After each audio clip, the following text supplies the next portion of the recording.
Hello, welcome to the Self-Learning Podcast by Dr. Sushma Singh.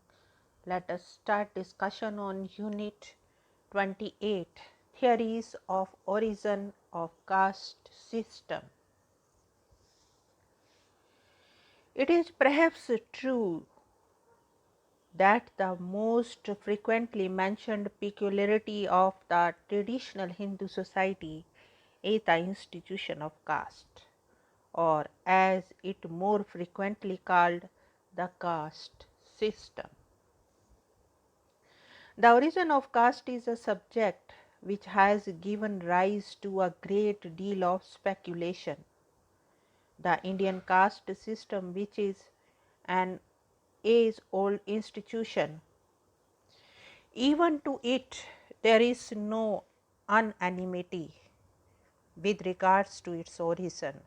The caste structure is so complex that in spite of large number of researches done by social scientists, no valid explanation with regard to its origin could come out. This unit seeks to have a look at the various theories of origin of caste system, various definitions given by scholars, and also the issue that how the caste system has sustained itself through ages. What are forces responsible for its sustainability? Now let us turn to definition of caste. The word is derived from the Latin word castus, which means pure, the Portuguese word casta, which means race, lineage, or pure stock. But caste was not used in its Indian sense till the 17th century. The Indian use is leading one now, and it has influenced all other uses. As the Indian idea of caste was but vaguely understood, this word was loosely applied to the hereditary classes of Europe, resembling the caste of India, who keep themselves socially distinct. The Portuguese used this word to denote the Indian institution, as they thought such a system was intended to keep purity of blood. On one hand, the learner is used to describe in broadest sense the total system of social stratification peculiar to India. On the other hand, it is also used to denote four more or less distinct aspects of this total system, that is Varna, Jati and Gotra. Careless use of the English word caste has been the source of considerable confusion.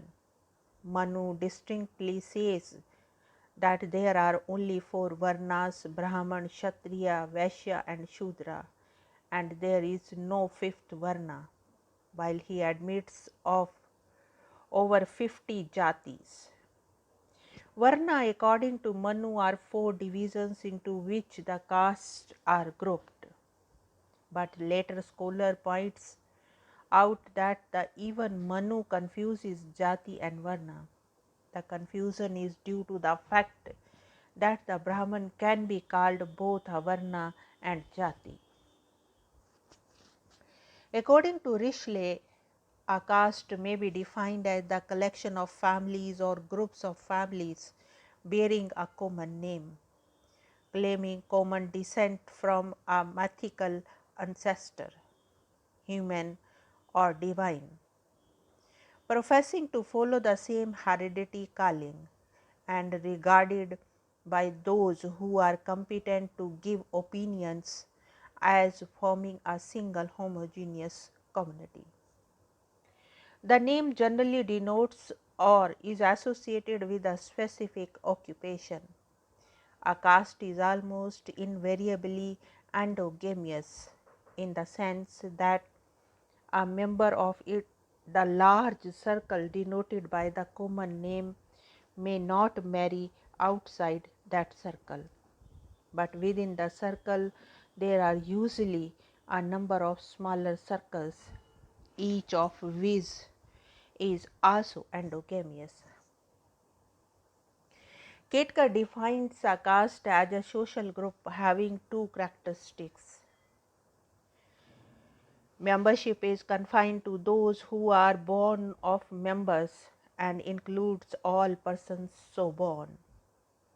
The members are forbidden by an inexorable social law to marry outside the group. Each one of such groups has a special name by which it is called.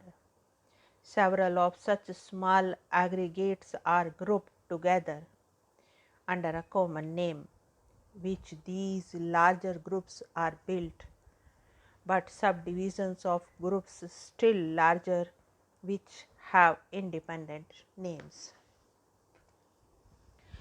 Majumdar and Madan defines caste thus: if a number of people constitute a group not because of physical togetherness but because they have some common interest and common ways to doing things, as a consequence of which stratification of society into higher and lower group emerges, then their groups may be called as status groups.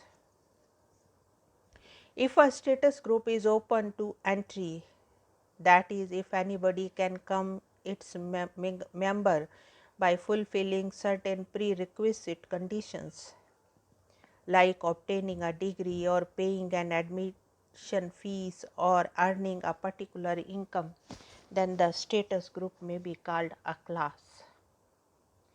If the recruitment is not free, that is, if a status group is not open to anybody, but only those are its members who have certain ascribed attributes which cannot be acquired by others, then it is called a caste.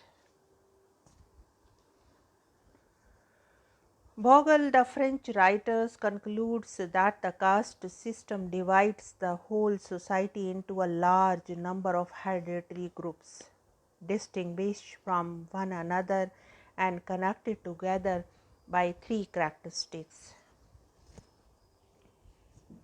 separation of matters of marriage and contact, whether direct or indirect; division of labor, each group having its theory or by tradition a profession from which their members can depart only with certain limits; and finally hierarchy, which ranks the groups as relatively superior or inferior to one another.